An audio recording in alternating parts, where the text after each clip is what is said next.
mental health services.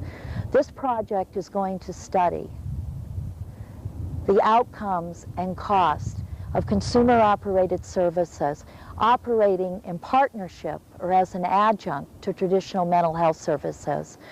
We have 8 study sites throughout the United States participating in this project, in addition to our coordinating center. It is a 4-year, $20 million project. During that time, we're going to look at costs and the outcomes, including empowerment, social inclusion, housing, employment, and satisfaction with services. The common protocol that you will be administering at the local sites combines scales from each one of those outcomes, and that will be the important tool in this study. It is equally important that you deliver this common protocol in a standardized way. This research will be dependent on being able to pool all of the participants' responses from all the sites. That will give us the power to be able to talk in a scientific and knowledgeable way about what we find over the next 4 years. With this information, consumer-operated services will be able to develop resources, to develop better partnerships, and to be able to better serve a wide range of diverse mental health consumers as we move into the next millennium.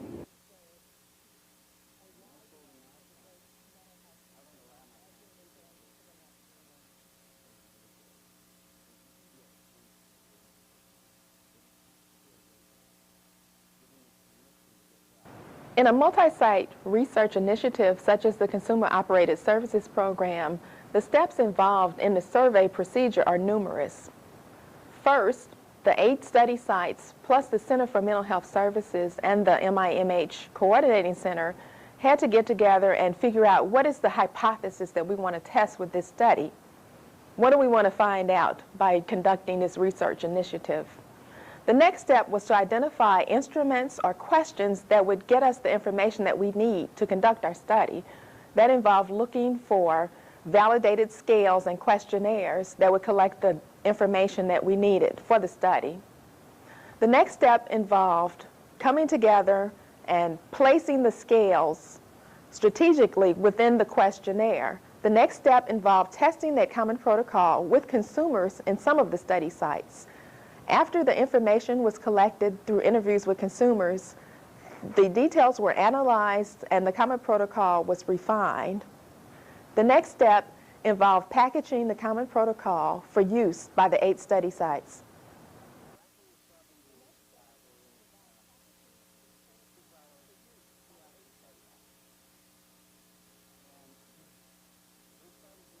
The old Boy Scouts motto of "be prepared" is of utmost importance to interviewers. Ill-prepared interviewers can jeopardize the integrity of a multi-site study. It is important for interviewers to be prepared for each and every interview that is to be conducted. So how do you prepare for an interview? First, understand the purpose of the survey. Second, practice. Practice reading the questions out loud. Practice recording the answers to the questions. Third, reserve the interview location in advance. Make sure that the room is private and that it will be available when you need it. Fourth, gather the required forms. The informed consent forms or any other forms that your study site might require need to be packaged and taken to the interview with you. Fifth, gather required supplies. Be sure to take pencils, paper, perhaps a box of tissues. Sixth, prepare yourself. Self-awareness is the first step in ensuring that you will relate to all respondents in a culturally competent manner. You don't know who might walk through the door. Be sure that the interview room is accessible to people who might use wheelchairs. Seventh, create a favorable environment. Introduce yourself and ask the respondent how they would like to be addressed. Engage in small talk. Don't rush into the interview before they feel comfortable enough to begin. Eighth, Review the information for informed consent and confidentiality. It is critically important that this information be reviewed with the respondent before the interview proceeds. And last, inform the respondent about the interview format. Let the person know how long the interview will likely take, what to do if he or she is uncomfortable answering certain questions, how the interview will be conducted, how the information will be used. Your preparedness inspires confidence in the study participants that you know what you are doing, that you value their time, that you will not waste their time by being unprepared during the interview process. It also conveys confidence that you take your job seriously and that the multi-site study is an important endeavor.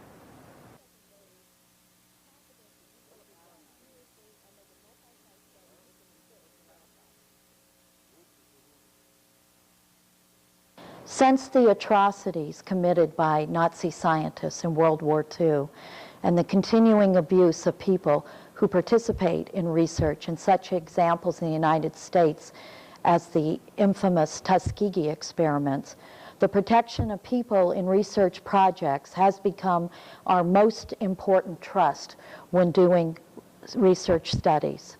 Increasing focus on human subject protections has become critical to the success of any research project. Both the careful following of all rules and regulations and your will to make the spirit of these laws work for research participants is essential. Central to these protections are the informed consent protocol and protections around privacy and confidentiality. Both of these protections are a contract with the research subject. In exchange for their knowledge, you are providing them with certain protections so they won't be injured by sharing their insights and their understanding and their experiences. The informed consent protocol must present both the risks and the benefits of the research project, and it must be done in an unbiased way. You also have to make sure that not only have you legally gotten their signature before you can go on and collect information, but what is really important is that they understand that informed consent protocol, that you take the time to answer their questions. And don't be afraid that by telling them about the research project that they won't want to participate or that they'll bias their answers. What is most important is that they understand why they're doing it, how the research is going to, and how the research is going to be used. A second important thing, particularly with people that are stigmatized as mental health consumers, is to protect their rights to privacy and confidentiality. Their name will never be on an interview. Those interviews have to be locked up. When you carry your interviews into the office or when you're analyzing those interviews, is that you have to make sure that there's no way that they can be randomly looked at. They have to be under lock and key.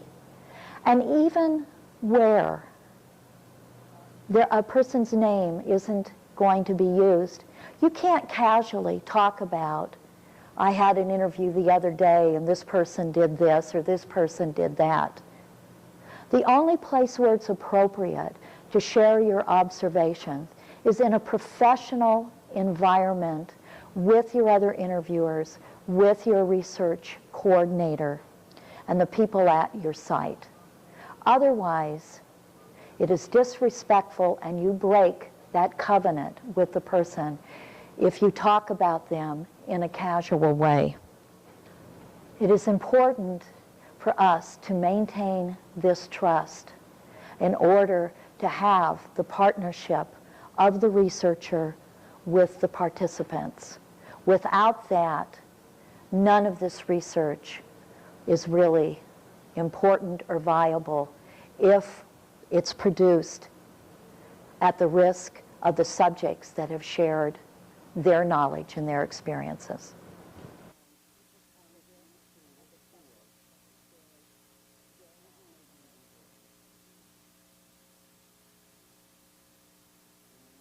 Hi, I'm Kim. And I'm Sarah. And we're going to take you through Interviewing 101.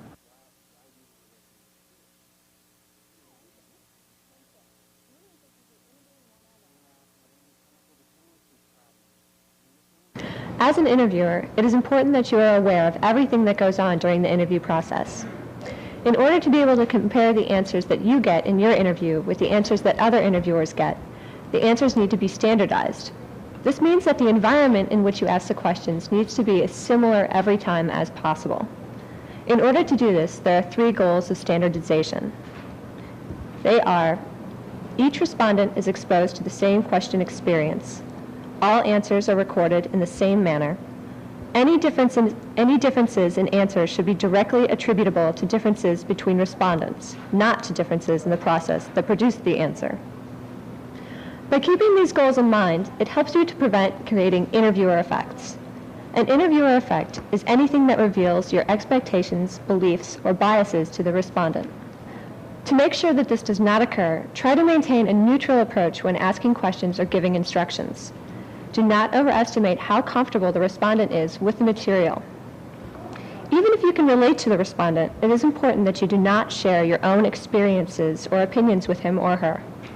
Any information that you give the respondent that's not in the question-by-question guide or in the questionnaire itself will bias the respondent's answer.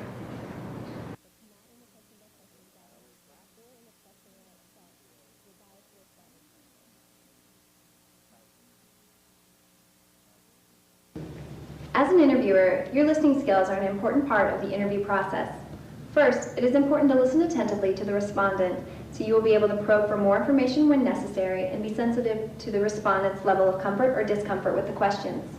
It is also important that you hear and understand the responses correctly so that you can record them correctly on the questionnaire. As an interviewer, you should assume a state of relaxed concentration in which you are listening to the respondent, watching the respondent's face and body language, and recording the respondent's answers. However, it is important that you do not stare at the respondent to make them feel uncomfortable. Remember that listening is a skill that will be developed over time, so it is important to practice it throughout the interview.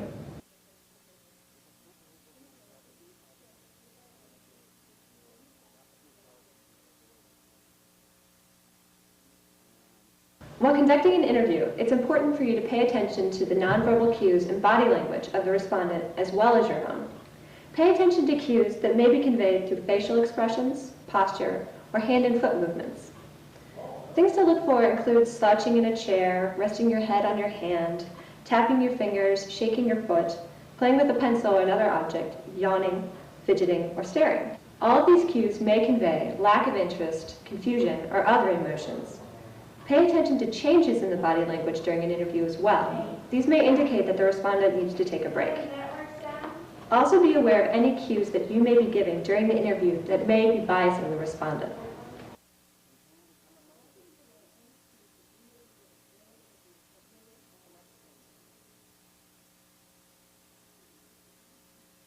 Reading the questions to the respondent is one of the most important parts of the interview. Every effort must be made to ensure that all the interviewers at every site read the questions the same way to every respondent. This will help standardize the interview so that the results are valid and accurate. Before beginning to ask questions, you should reassure the respondent that there are no right or wrong answers.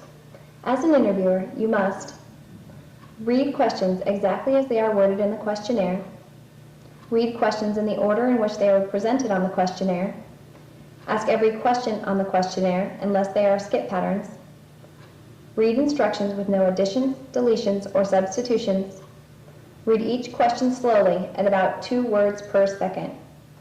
Use a tone of voice that conveys assurance, interest, in a professional manner that is neutral and non-judgmental. Emphasize underlined words to enhance meaning. Never attempt to reword or explain a question. If the respondent does not understand a question, repeat the question slowly. Be careful not to over-enunciate to respondents who are racially or ethnically diverse or have a physical or sensory disability. If the respondent continues to ask for a definition, you may refer to the question-by-question guide for this question. If the respondent still continues to ask what the question means, reply, whatever it means to you. If a respondent becomes frustrated because you cannot continue to explain a question, explain to the respondent that you must read the questions as they are in the questionnaire or in the question by question so that each respondent hears the same thing. Sometimes a respondent will want to answer a question before you have finished reading the question. It is crucial that the respondent hear the entire question before responding. If the respondent interrupts, you must continue reading the question. This allows the respondent to hear the entire question, and it also discourages future interruptions. Never skip a question because the answer was given earlier or because you think you know the answer. Don't ever assume anything. If the respondent asks if you already know the information, explain that you must ask the questions as they are in a questionnaire. You may also preface the question by saying, I know we've already talked about this, but I must continue to ask the question. Here are a few guidelines. When interviewing a person with a hearing loss, make sure the respondent always has a clear and direct view of your face while you are talking. When communicating through interpreter, always look at the respondent, not at the interpreter. Speak with a normal voice, neither shouting nor whispering is appropriate.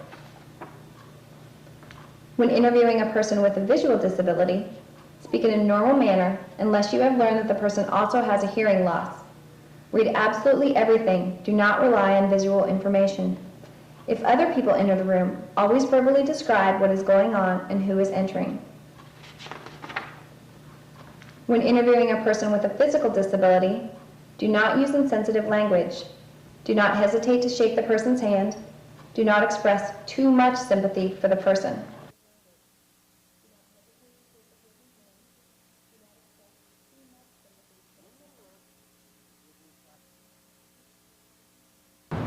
During an interview, there may be instances where the response to a question is unclear, unrelated, or incomplete.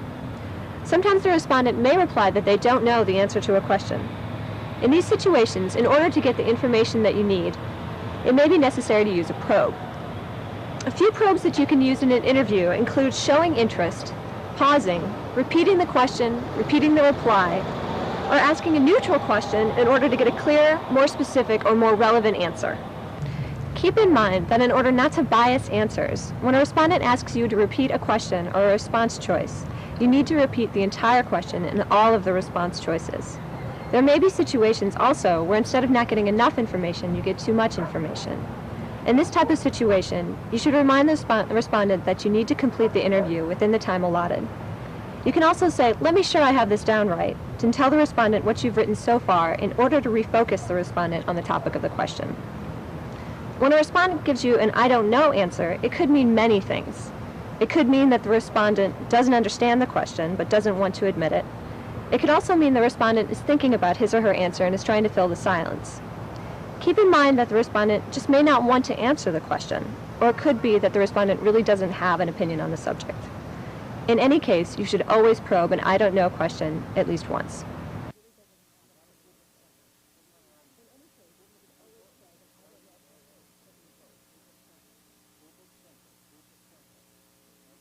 Some of the questions on the questionnaire have more than 4 or 5 responses. Since we know it's difficult for the respondents to remember all the answer choices, we have provided scale cards. Before reading the question, hand the respondent the scale card and ask them to choose one of the answer choices. Using the scale cards will help make the interview flow much smoother.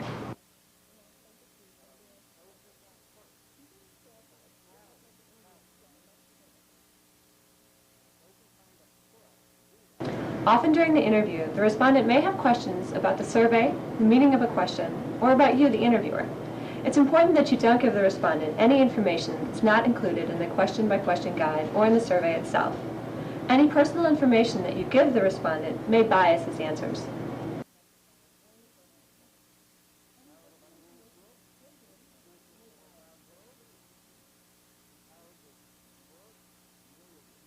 Feedback consists of actions or statements which indicate to the respondent that he or she is successfully answering your questions and encourages like responses for future questions. Feedback should not be confused with interviewer effects. Giving the respondent feedback does not lead anyone to answer in a specific way. Rather, it encourages appropriate responses for future questions. You must decide when and how to give feedback to a respondent. Respondents who exhibit appropriate behavior will listen to the entire question before answering, give clear and specific answers, and avoid digressing or telling a story when answering a question. If a respondent interrupts your questions, offers partial or unclear answers, or answers each question with a story, this is inappropriate, and you should use probes or neutral nonverbal techniques to encourage more appropriate responses. Here are some examples of feedback. In the previous examples, the phrases "I see" and "thank you" are feedback phrases used to indicate that the respondent is responding appropriately. However, the next example demonstrates feedback to an inappropriate answer. In that example, pausing and repeating the question gave the respondent time to think, hear, and listen to the question a second time. Remember that effective interviewers give feedback for good performance, not good content. Interviewers should not use the phrases "okay" or "all right" when providing feedback to a respondent because they indicate agreement to the response. Some respondents may need more feedback to encourage appropriate responses, while other respondents may need less.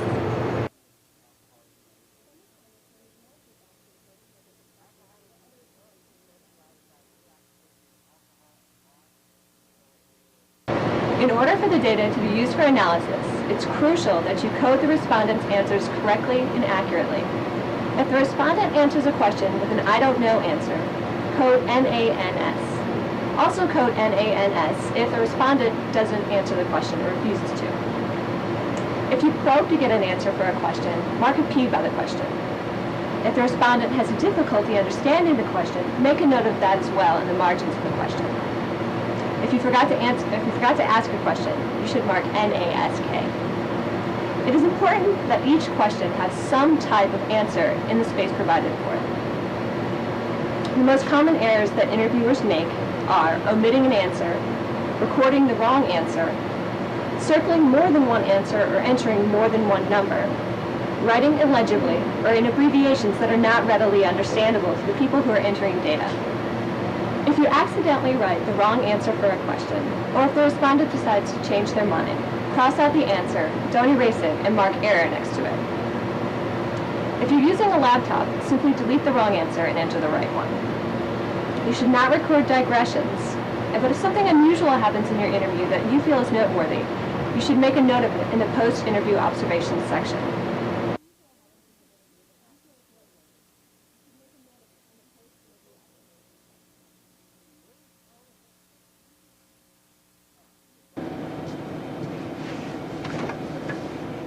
About halfway through the interview, you may want to take a 10-minute break. You will get more valid and accurate responses if your respondent has had a chance to rest halfway through. It is important for you to be aware of any behaviors which indicate that your respondent may need to rest, such as fidgeting. It is also important to be aware of any side effects from medications which may necessitate the need for a drink, something to eat, or another rest. Some respondents may need more breaks than others, and it's important to be aware of that. However, always be careful not to small talk in a way that may bias the responses during the rest of the questionnaire.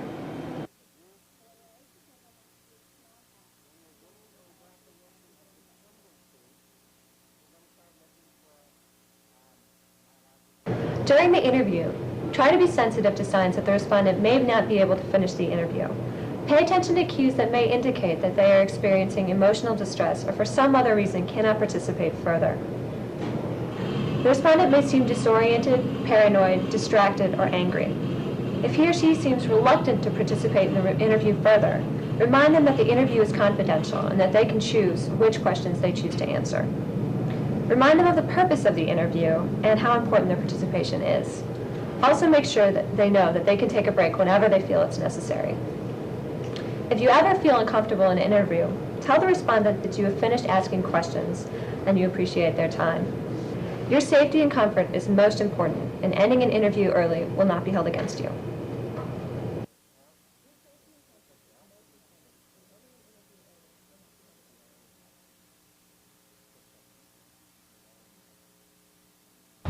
Once the interview is completed, the respondent may have questions about the content of the survey. At this time, it may be important for you to review the purpose of the survey and the use of the information. You may also offer the respondent the field coordinator or director's telephone number that they may contact them if they have questions about the content or survey process. Remember, it is always important to thank the respondent for his or her time and effort and to let the respondent know that their participation is extremely important in the success of our project.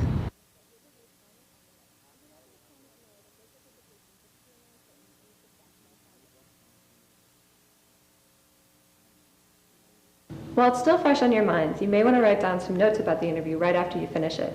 You'd want to write down whether you thought the respondent was attentive and responsive, whether or not they understood all the questions, or if there were any other problems that came up. You would also want to write down if there were any mistakes that you made during the interview. These types of notes will help your project director assess the validity of the questionnaire.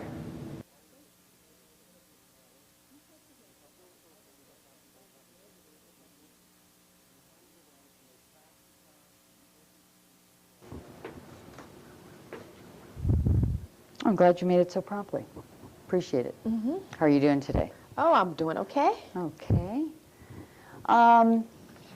Okay, first thing in the agenda is the informed consent. All you need to do is just simply sign it and put today's date on it. Well, don't I need to read this first or something? No, that's all been already, it's just a formality. It's already been explained to you by your caseworker or whomever you spoke to when you signed up for this study. Oh, okay. Okay, There you go. thank you. Okay. First question, what race or ethnicity do you consider yourself to be? Black, white, Latino, Native American, Native Hawaiian, or other Pacific Islander, probably Polynesian, Asian, other? Can you repeat that? I didn't get all of those. Okay. I'll repeat the question as well. What race or ethnicity do you consider yourself to be? White, black, Latino or Hispanic, Native American, Native Hawaiian or other Pacific Islander, Asian or other? Black. Okay. You know, it's warm in here. It's very hot. Can't you do something about this heat? Well, as you can see, I've opened the terrible. windows and I have the fan on. Yeah, it's very stuffy. For privacy purposes, we've had the door closed most of the day, and it's unusually warm outside. Yeah. So I apologize for that, but as you can see, we're doing everything we can to try to cool it off a bit. Okay. Okay. I feel a little uncomfortable with this question. I don't know. I think it's a little bit too personal and invasive. Oh, Well, the very nature just, I don't know, it seems to invade come on, people's privacy. just ask the question. Well, okay. I'm going to ask you about your sexual orientation. How do you identify yourself? And I have response cards that you choose your answers from, Okay. and you can choose from that. What is this heterosexual mean? I'm not sure what that is. Heterosexual?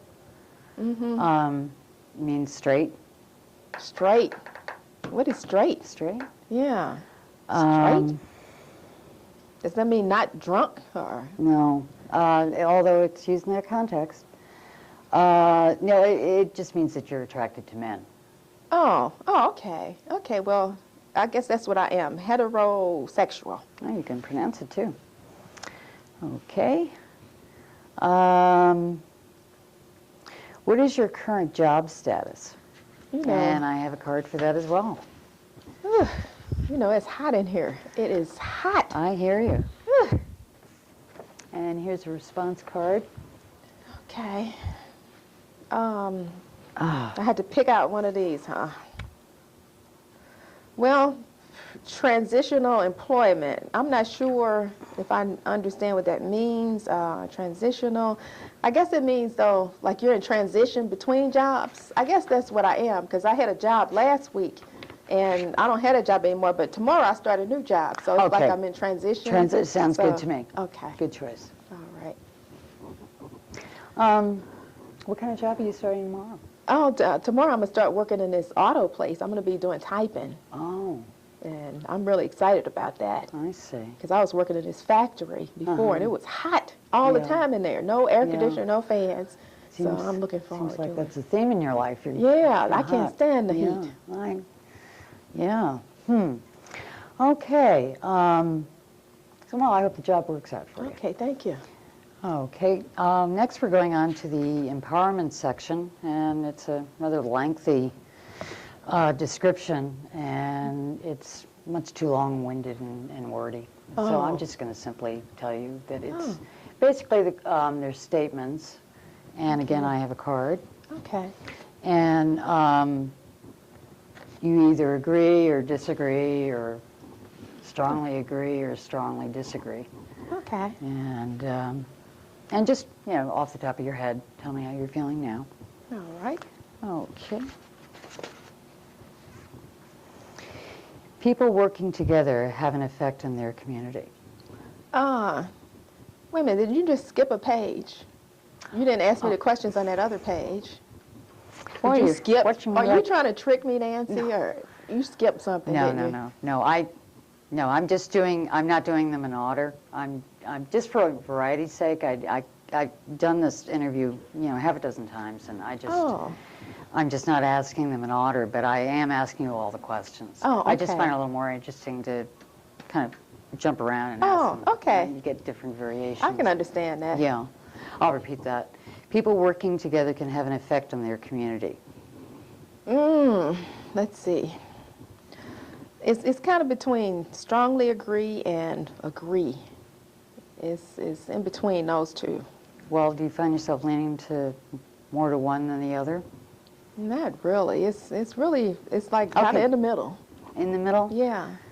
Okay, let's put it strongly disagree. Oh, okay. Yeah, if you think that's what it, you know, the best answer, that's fine. Mm-hmm. Okay. Okay. Okay, the next statement is you can't fight City Hall. Let's see. Well, I know what City Hall is, but I don't know what you mean by that question exactly. You've never heard of the expression City Hall? I've heard of City Hall, and I know what City Hall is, but I don't know exactly what you mean by fight City Hall. I'm not sure what that means. Well, it's whatever you think it means. Oh. Well, yeah, I still don't know what it means, so I guess we should maybe just go to the next question. Well, I have to get an answer. Oh. Well, I don't Whatever know. you think it means. Well, I'll say strongly disagree, I guess. All right. Thank you. Onward and upward. Do you believe that you have been discriminated against?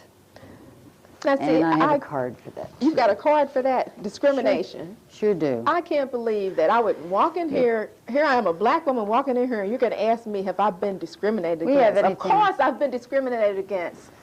Don't I take can't it- believe that question is in there. Please that don't get angry with me. you should just know. You know, you should know that. Well, you know, any black person has been discriminated against. I'm not asking for myself. You're taking this much too personally. I'm asking it because it's a question in the questionnaire. I have to ask you all the questions, But- and I have to get responses. But I just can't believe And we have to complete the test in a timely manner. And, you know, Okay. just tell me what areas you believe you're Okay. discriminated against. Oh, well, all of these. I mean, All of them? All of these. Mental disability, race, gender, religion, age, economic circumstance, arrest with jail, all of them. All of them. Did you look over all the categories? All of them. I've been discriminated against in all of those areas. Are you being completely honest with me? See, there, I thought you didn't believe me. You were looking like, you know, she's lying. But, you know, I resent that because I have been discriminated against in all these areas, and I can tell you specifically instances. Just the other day, Well, something happened to me. I'm not asking you that. I guess I'll just, you know, I'll just have to take your answer. I wasn't implying that you were being dishonest, but, you know, again, it is important that you answer honestly because it does Well, I influence told the- you my the true outcome. answer, and that's the truth. Okay. All right. All right, where are we? Sorry, this is my third interview today, and I'm just very tired. I don't know how you stood it in here with all this heat. Yeah, and this hot room. I can't and even, I don't know how you stood it. With that and all the discrimination, your life must be awful. Yeah, it is. Okay. Terrible. Onward and upward. Okay, people, and this has a, okay. Some people use spirituality as a source of inspiration or support to themselves. Is this true for you? Yes. I am a Muslim. Oh, and proud of it, it sounds like. Yes. Okay, and to find out. 3 cards. Okay, and that's a response card for the next question. And please indicate the degree to which you are spiritual. Not at all, a little bit, moderately, quite a bit, very. The degree? Yeah. Well, you're spiritual or you're not. To me, there's no degree of spirituality. How can there be a degree? It's like you're spiritual or you're not.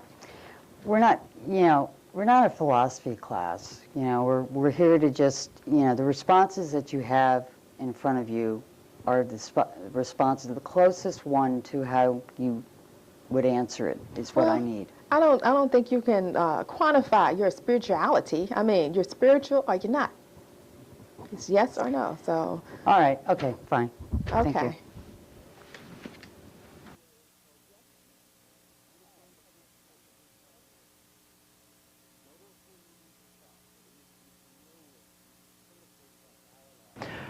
Hello, my name is Jaime Delgado, and I'm the leader of the Cultural Competency and Diversity Task Force for the COSP project.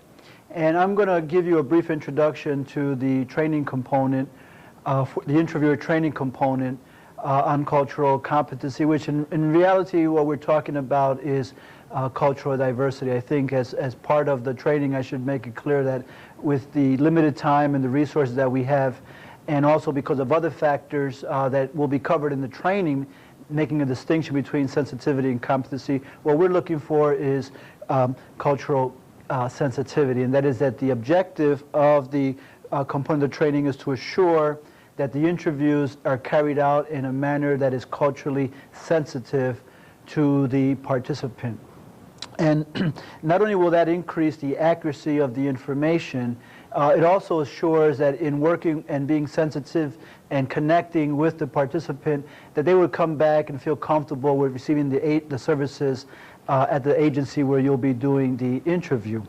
Also, it's important to note that as an interviewer, it's important to understand that cultural competency, or to believe in cultural competency, because many times when people tell me they do not believe in cultural competency or cultural sensitivity, the reasons that they give me for not believing is based on their own belief system, on the way that they were raised, on things that are important to them, which in fact are cultural reasons. And so it's ironic, but that makes the point of how culture impacts us all. Also, many people feel uncomfortable or frustrated dealing with the subject of race and ethnicity. And some people are confused about what cultural competency is, what cultural sensitivity is, and confuse it with affirmative action. So it's important that we clarify these things, and we get this training in a way that we help build awareness among the interviewers. As interviewers, your role is to obtain accurate information. And it's easier, it will facilitate your obtaining accurate information if you're aware of some of the barriers to effective communication. Research has shown that cultural differences or cultural variations or value differences and value variations between the interviewer and the participant affects not only the accuracy of the information itself, but also the comfort level in carrying out the interview. And every culture is set in a way that norms and values are carried out and transmitted to different generations and taught that they are the right norms to have, the right values to have, and have an impact on the development of the individual.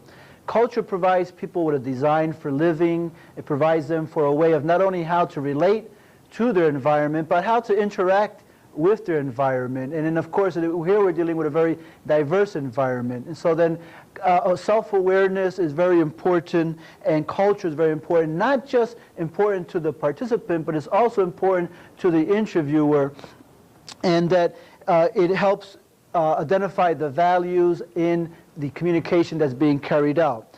Race and ethnicity are important elements, they're dominant elements in culture, but they are not the only elements. And Dr. Veda Thompson will be giving you more information on the definition of culture but it's important to note that culture is the shared values and norms and history, folklore, institution, language of a group of people, and there are many different forms of culture which Dr. Vetter will get into.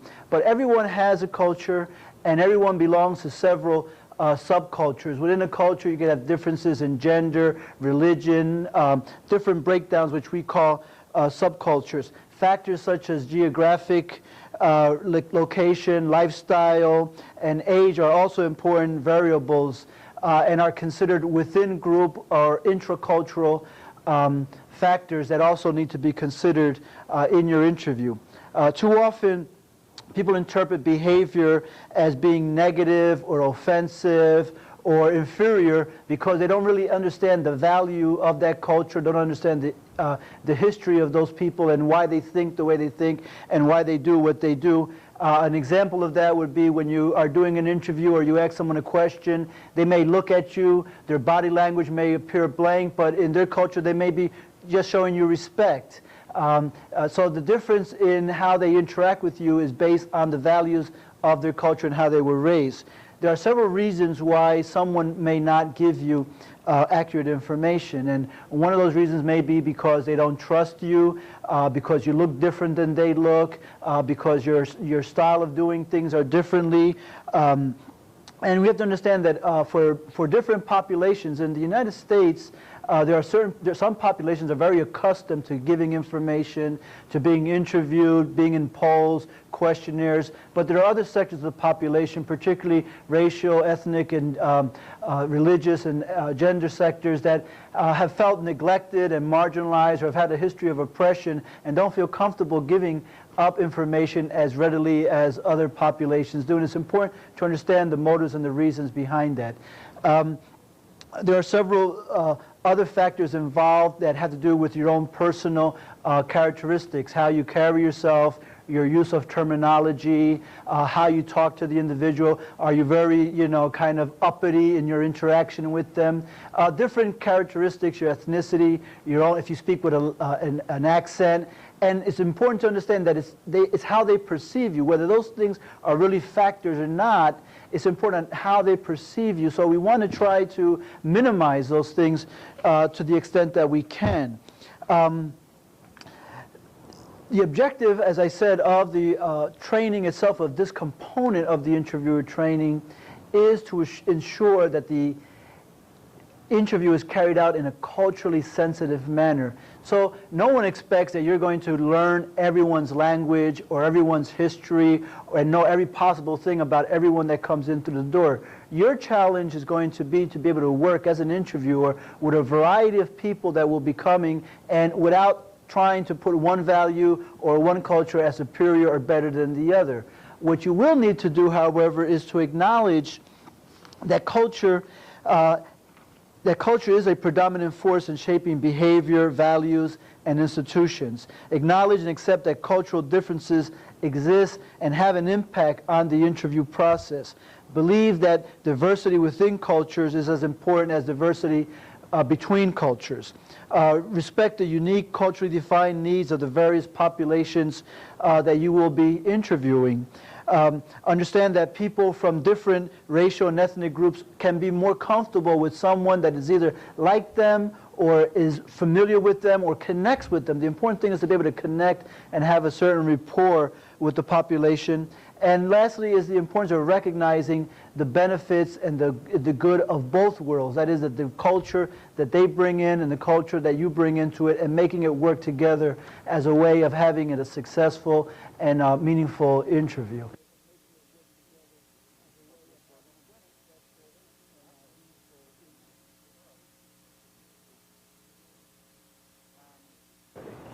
Hi, I'm Betta Sanders Thompson, and I'm going to talk to you about some specific issues related to cultural competency with the COSP project. Now, the issues that I'm going to talk about are issues that we don't typically deal with in our society. We don't discuss issues of race and ethnicity, nationality, or discrimination very often. Because of this, you may experience some discomfort as you approach these issues during the interview, and the interviewee may experience some discomfort as well. prior preparation and knowledge of these issues, you will do a better job of obtaining accurate information, and you will also be able to obtain that information in a more culturally sensitive manner. Now, when we speak of race, culture, ethnicity, we often use these as if they're synonymous terms, but they are not synonymous terms, and they have different meanings. It is important for this project that we obtain data on each of these issues so that we can better interpret the responses from the interviewee. When we speak of race, we are typically talking about a term that has biological underpinnings, where we use skin color, other physical features, heritage as the way of defining who belongs in which category. Typically, when we think of race, we're thinking of three groups: people of African descent, or people who are black, Asians, and Caucasians. When we speak of ethnicity, we are most often considering a term that has to do with social, political, historical relationships among people, bonds that have to do with use of language, religion, history, or in some instances, origin from a particular country. A related term is nationality. Nationality really refers to country of origin. When we think of nationality, we might think of someone who is Mexican, someone who's Chinese, someone who's Jamaican.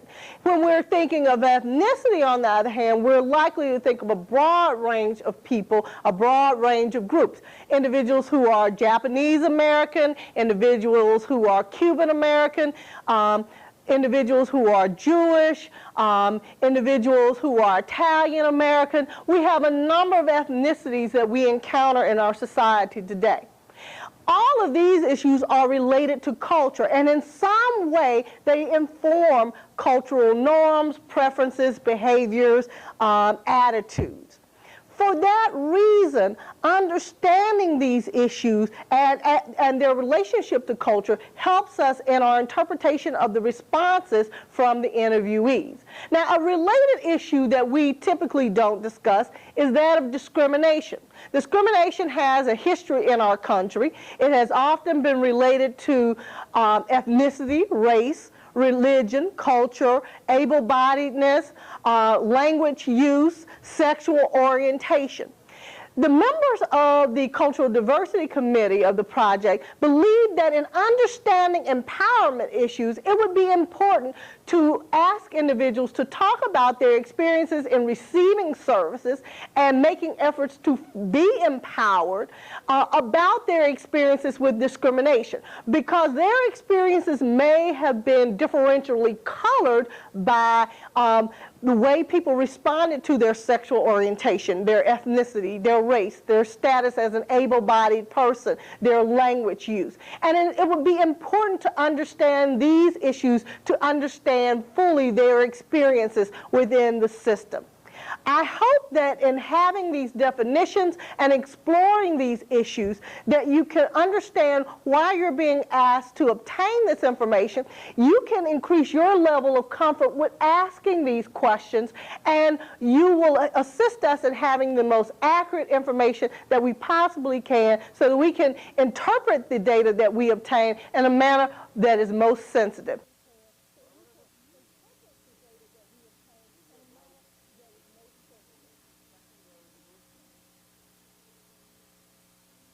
So there you have it. By now you should have a pretty good idea of what your responsibilities are as an interviewer. Those responsibilities are: read the questions as worded, avoid direct probes, record answers accurately and legibly, avoid assuming an answer rather than asking the question, create good rapport with the respondent, create a favorable interview environment, make sure that all paperwork is completed, understand the purpose of the survey, and most importantly, practice.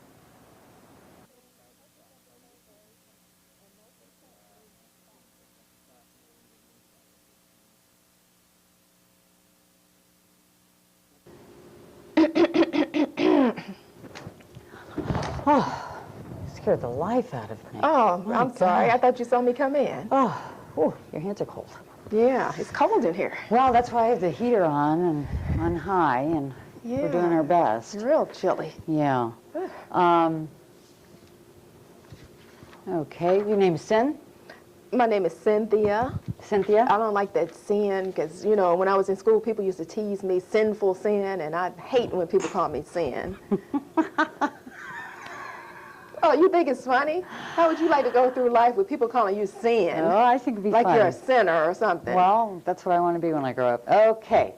The informed consent. Very important piece of paper. Everything's already been explained to you. It's a 2-hour interview. Be asking some personal questions. Try to be as honest and forthright as possible. Okay. Some of them may make you feel uneasy or uncomfortable, but they're not meant to affect you that way. In any event, you can sign and date this after we complete the interview. Oh, okay. All right. Okay. What race or ethnicity do you consider yourself to be? I'll read the answers. White, black, Latino. Well, this is silly. You're black. Right? Well, I'm not black. You're not? I don't know why people always assume that I'm not black. Oh. I say, well, you look black to me. I'm sorry. Yeah, that's what everybody says, but I'm not. Do you want me to read through the list again? Yes. Okay. White, black, Latino or Hispanic, Native American, Native Hawaiian, or other Pacific Islander, Asian. Well, I'm part Latino, and I'm part Native American. Is that so? Not black. No black. Do you have any tribal affiliation? Yes, Cherokee. Cherokee.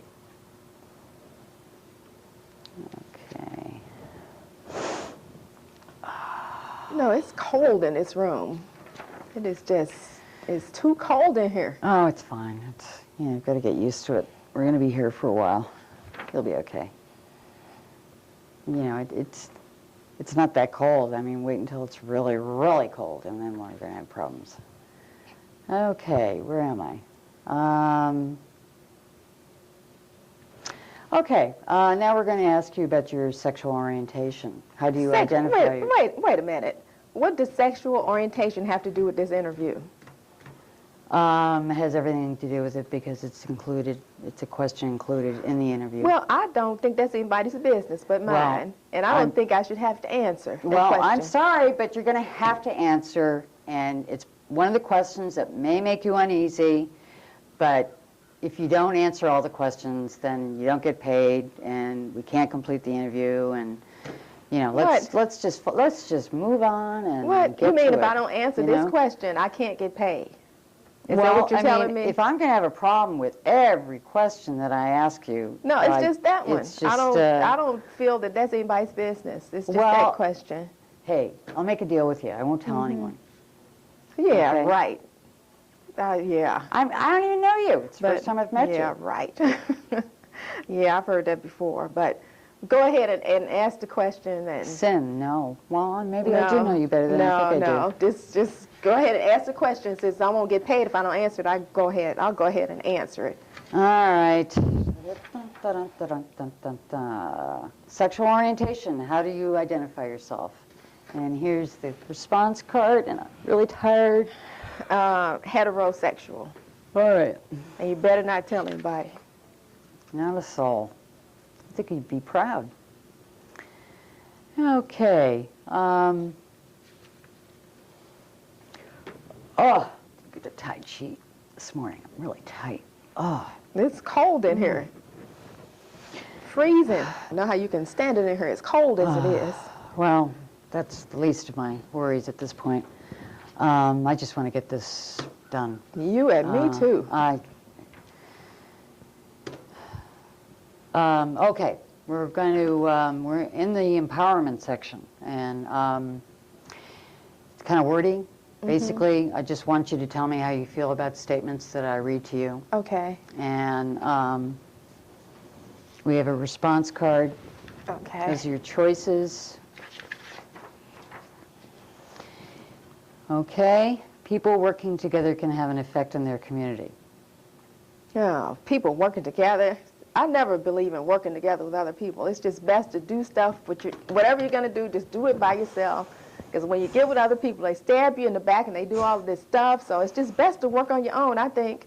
So I guess I would, I would have to say I strongly disagree with that one. It's just best to do stuff on your own. Then you stay out of trouble and you don't get, yeah, I think so. Oh, okay. I would say strongly disagree. Mm-hmm. Okay. Can't fight City Hall? Can't fight City Hall. Well, it's kind of in between disagree and strongly disagree on that one. Which way you're leaning? It's really kind of in between those two. In between you and me, dear. Yeah, I can't say one over the other. Just say one. Just say one. It doesn't matter. Makes my life easier. Okay, well I'm just gonna say disagree. Okay, you're not lying, are you? Well, you just said say one, so just put disagree down there. Okay. And you know what? It is too cold in here, and I can't stand it any longer, so I'm just going to have to get ready to go. Well, wait a minute. Do you understand the repercussions of you leaving? Do you want to take a short break or something? No, I want to go. I don't want to be in this room. I plan to finish this interview today. Well, and I can't pay you until it's completed. What, you mean I can't get paid? No. Not until the interview is completed. Well, I can't stand it. You sure you don't want to take a break? No, I'm just going. Just forget about the money. It's just too cold in here for me. Wonder what her problem is. Who knows? Who cares? Oh, forgot to reschedule. Someone else can do it.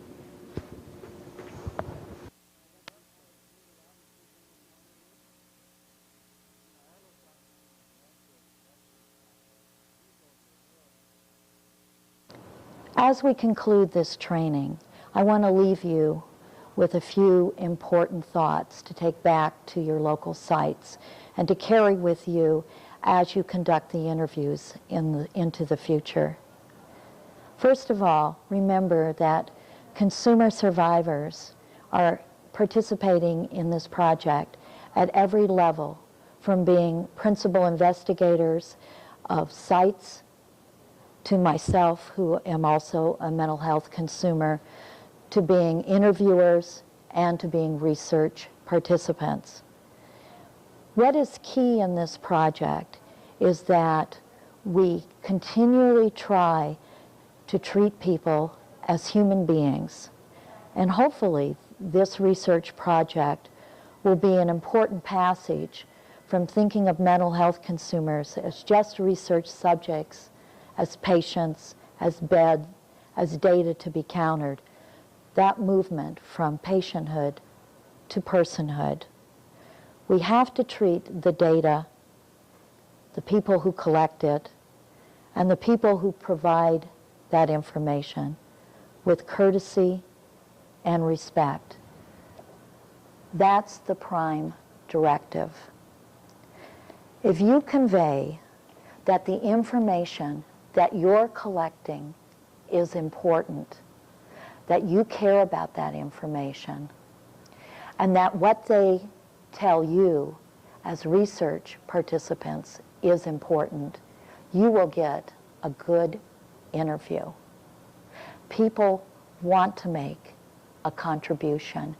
They want to share and be part of the knowledge production process. Be accommodating to people's needs. I know it's difficult when you're on your 10th or 12th interview and you've gone over the protocol many times and the pressure is to get the work done, to continually think about treating people as human beings and being respectful to them. Be sensitive to their environment, to their needs to take breaks, to the necessity maybe to have to reschedule. Realize, even though people are getting paid, that providing responses to a long common protocol is very hard work, as much work as your collection of the information. And be kind to yourself. It shows if you really care about the project, believe in its objectives, and really consider the human beings involved as our most important commodity. Finally, as we move forward in this research, we have to be extremely careful not to, in the effort to study consumer-operated services, to destroy their essential nature due to the requirements of research. One thing that we can all do is make every effort not to burden the participants of the study or the consumer-operated services themselves. The collection of data and the production of data will only be successful if we all work together in partnership.